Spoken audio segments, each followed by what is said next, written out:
Hello students, welcome to my YouTube channel.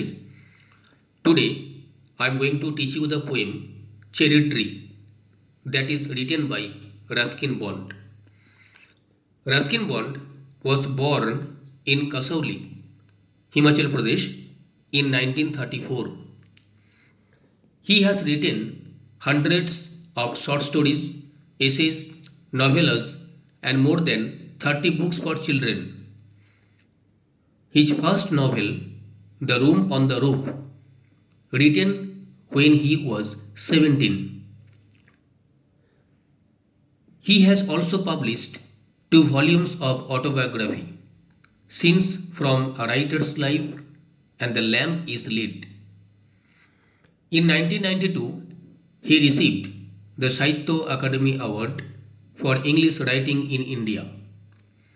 He was awarded the Padma Shri in 1999. Ruskin Bond lives with his adopted family in Mussoorie, Uttarakhand.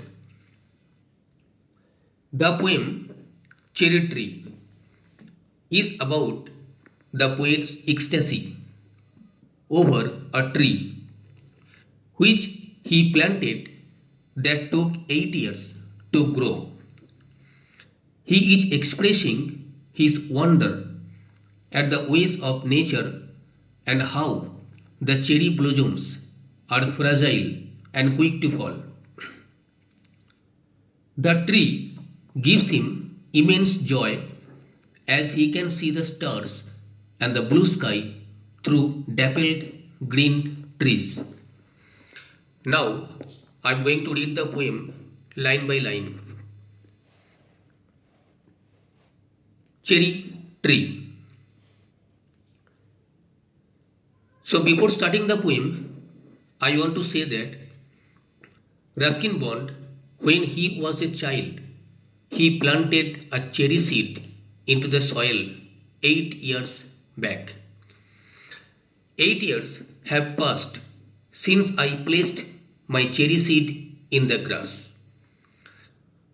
So, 8 years have passed since the poet Ruskin Bond placed his cherry seed into the soil. So, when Ruskin Bond planted the seed into the soil, 8 years have passed. Must have a tree of my own, I said. So, Ruskin Bond is telling that this tree belongs to me. This is my own cherry tree because I planted the tree myself. I planted the seed myself. So I am the owner of the tree. I gave birth to the tree. So this cherry tree is my own tree. So he is claiming that it is his own tree. He is the owner of the tree and watered it once and went to bed. So, after planting the seed, Ruskin Bond used to water the plant and went to bed.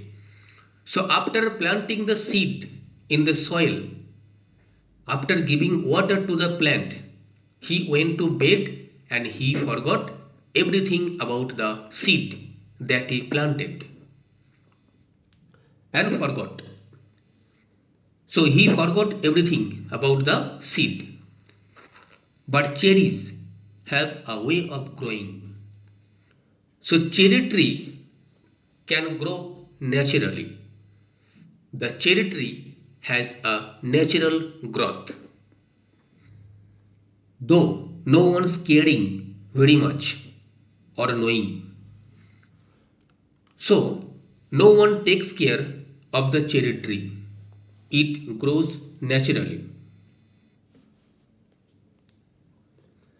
And suddenly, that summer, near the end of May, and suddenly, in the month of summer, near the end of May.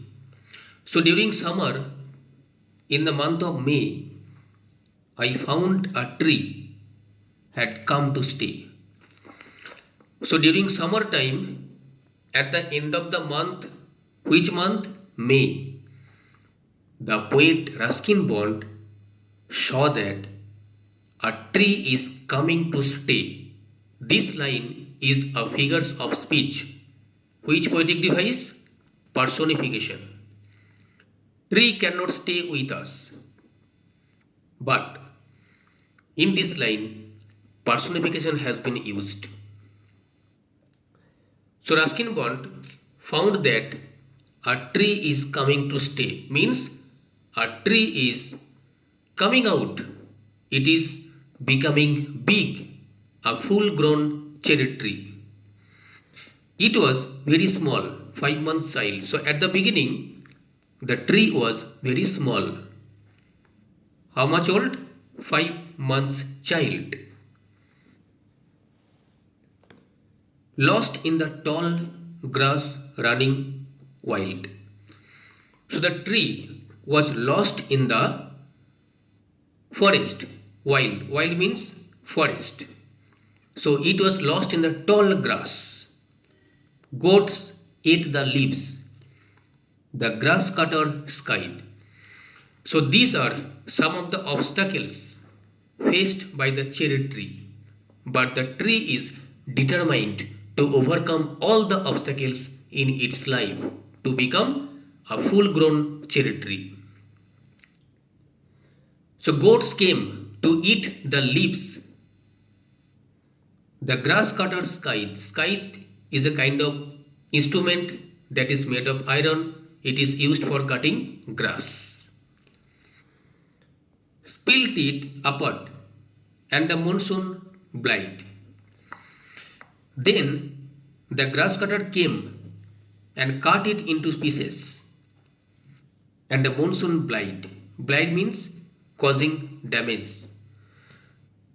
So the monsoon came means rainfall, heavy rainfall is causing damage to the cherry tree. So three things are there which are trying to obstacle or prevent the growth of the cherry tree. What are the three problems? Number one, goat. Number two is grass cutter. And the last one is heavy rainfall. These three predicaments are trying to obstruct the natural growth of the cherry tree. Shriveled, the slender stem, even so, next spring I watched 3 new shoots grow. The young tree struggled upward, thrust its arms in a fresh, fierce lust. So means, shriveled means dried. The slender stem. Slender means thin. So the stem is really thin. Next spring, I watched 3 new shoots grow. So, in the next spring, the poet watched 3 new shoots are coming out. The young tree struggled. The tree is struggling to become a big tree, a full grown cherry tree. Upward thrust. Thrust means pushed with force.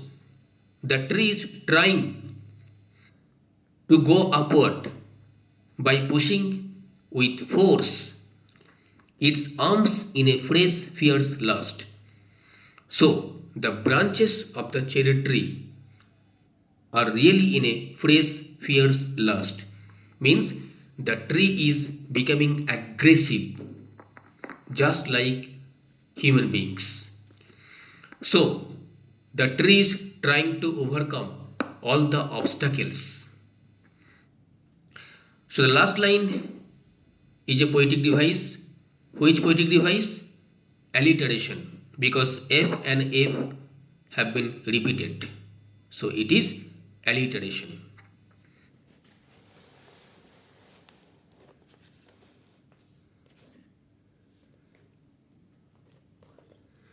For light and air and sun, I could only wait as one who watched, wondering while time and the rain made a miracle from green growing pain. So, for the survival of the cherry tree, it needs sunlight, air, and water. So, all the things are really important for the survival of the tree. The poet was waiting and watching and thinking about the cherry tree, while time and the rain made a miracle from green growing pain. So, time changes everything. So, because of the time and the rainfall, the tree is growing, means it is turning into a full grown tree.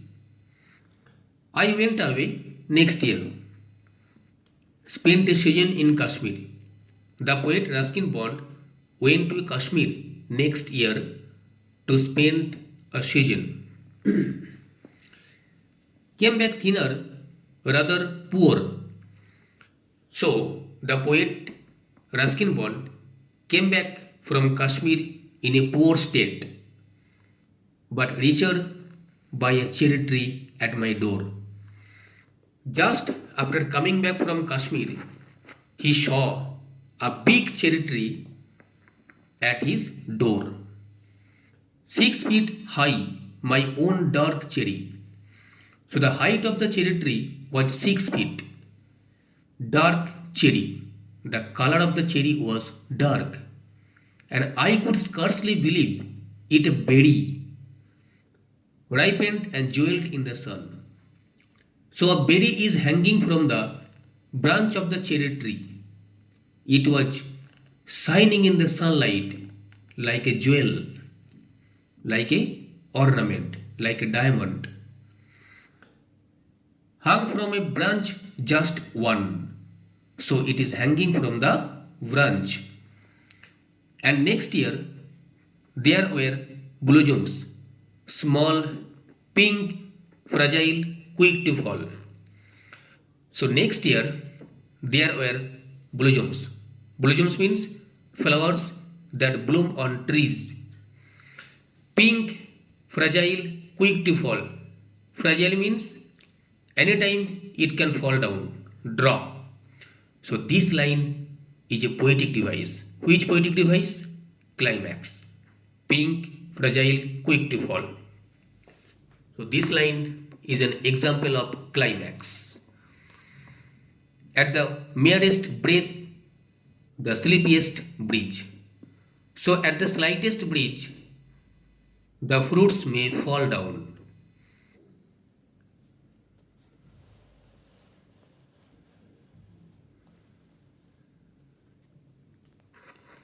I lay on the grass at ease, looking up through leaves at the blue, blind sky at the finches as they flew, and fitted through the dappled green.